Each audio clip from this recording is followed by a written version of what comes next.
Item ಯಾವುದೇ ಇರಲಿ try ಮಾಡಿ ಆಚಿ ಚಿಕನ್ ಮಸಾಲಾ. ಸಚಿವ ಸ್ಥಾನಕ್ಕೆ ರಾಮಲಿಂಗಾರೆಡ್ಡಿ ಅವರು ರಾಜೀನಾಮೆಯನ್ನ ಕೊಟ್ಟಿದ್ದಾರಲ್ಲ, ಈ ವಿಚಾರವಾಗಿ ವಿಪಕ್ಷ ವಿಭಿನ್ನವಾಗಿ ವಿಶ್ಲೇಷಣೆಗಳನ್ನು ಮಾಡೋದಕ್ಕೆ ಶುರು ಮಾಡಿದೆ.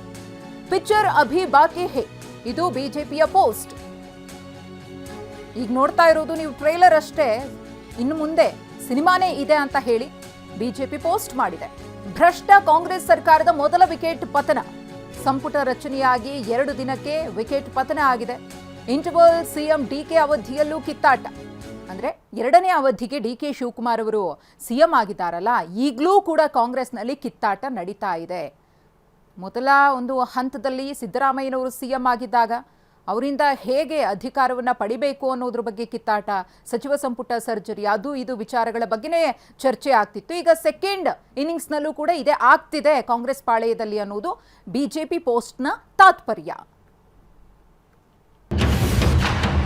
ಭ್ರಷ್ಟ ಕಾಂಗ್ರೆಸ್ ಸರ್ಕಾರದ ಮೊದಲ ವಿಕೆಟ್ ಸಂಪುಟ ರಚನೆಯಾಗಿ 2ನೇ ದಿನಕ್ಕೆ ಪತನವಾಗಿದೆ.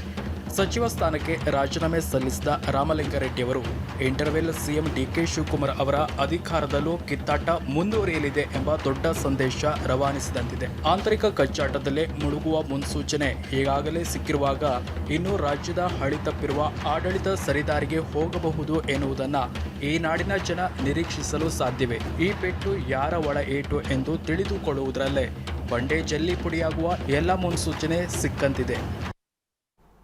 ಇನ್ನು ಯಾವುದೇ ಕಾರಣಕ್ಕೂ ರಾಮಲಿಂಗಾರೆಡ್ಡಿ ಅವರು ತಮ್ಮ ಪಟ್ಟನ್ನ ಸಡಿಲಿಸಬಾರದು. ಅವರೇನ್ ನಿರ್ಧಾರ ತಗೊಂಡಿದ್ದಾರೋ ಅದಕ್ಕೆ ಕಟಿಬದ್ಧರಾಗಿ ನಿಲ್ಲಬೇಕು. ರಾಮಲಿಂಗಾರೆಡ್ಡಿ ಒಳ್ಳೆಯ ವ್ಯಕ್ತಿ ಎಂದಿದ್ದಾರೆ ಶಾಸಕ ಯತ್ನಾಳ್. ಜಲಸಂಪನ್ಮೂಲ ಖಾತೆಯನ್ನ ತಗೊಂಡು ಏನ್ ಮಾಡಬೇಕು, ನೀರಾವರಿ ಖಾತೆ ಉತ್ತರ ಕರ್ನಾಟಕದವರಿಗೆ ಕೊಡಬೇಕು ಎಂದಿದ್ದಾರೆ. ನೋಡಿ, ರಾಮಲಿಂಗಾರೆಡ್ಡಿ ಅವರು ಈ ರಾಜ್ಯದಲ್ಲಿ ಒಳ್ಳೆಯ ಮಂತ್ರಿಗಳು ಮತ್ತು ಯಾವುದೇ ರೀತಿಯ ವಿವಾದಾತ್ಮಕ ಆಗಲಿ ಭ್ರಷ್ಟಾಚಾರ ಆಗಲಿ ಯಾವುದೂ ಸಹ ಇರಲಾರಂಥ ಒಬ್ಬ ಒಳ್ಳೆಯ ವ್ಯಕ್ತಿ. ಅವರು ಕೇಳ್ತಾ ಇರೋದು ನಿಜ ಅಲ್ಲ. ಈ ಜಲಸಂಪನ್ಮೂಲ ತೊಗೊಂಡು ಏನು ಮಾಡ್ಬೇಕ್ರಿ? ಬೆಂಗಳೂರಿನಾಗ ನೀರಾವರಿ ಉತ್ತರ ಕರ್ನಾಟಕದ ನಮ್ಮ ಸಚಿವರಿಗೆ ಕೊಡಬೇಕು. ಅದು ಯಾರಿಗೆ ಕೊಡ್ತಾರೆ ಕೊಡಲಿ, ಉತ್ತರ ಕರ್ನಾಟಕದವರು.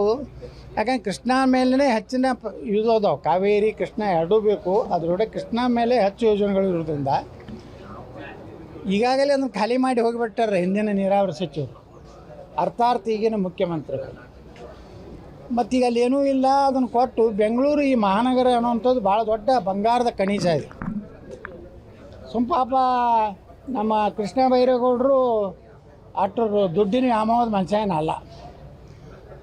ಆ ಒಂದು ಇಲಾಖೆ ಇಂಡೈರೆಕ್ಟಾಗಿ ತಾವೇ ನೋಡ್ಬೇಕಂತೇಳಿ ಮುಖ್ಯಮಂತ್ರಿ ಡಿ ಕೆ ಶಿವಕುಮಾರ್ ಅವರು ಈ ರೀತಿ ಒಂದು ಒಳ್ಳೆಯವರಿಗೆ ಕಾಲ ಇಲ್ಲ ಕಾಂಗ್ರೆಸ್ನಲ್ಲಿ.